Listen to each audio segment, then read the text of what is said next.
Reyna Esther, damhin ang yakap ng tadhana.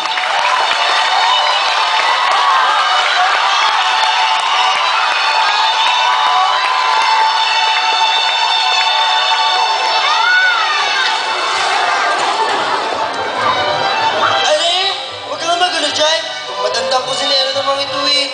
Ano ba naman to? Sungit-sungit? Okay ah. Kailan kaya ako makapagsilbi sa labas? Ay nako, asa ka pa? Eh kung ako nga, katagal-tagal ko na rito, anino pa lang na hari ang nakikita ko. Oo nga. At kung malapit kayo nakatungo ka pa, kahit magtiis na lang tayo sa maliit na butas na yun eh. Oo nga. Eh bakit? Ano bang nakikita mo dyan? Teka, ang dilim. Wala akong makita din eh. Ano? Dilim? Eh kanina lang, liwa-liwanag dyan ah.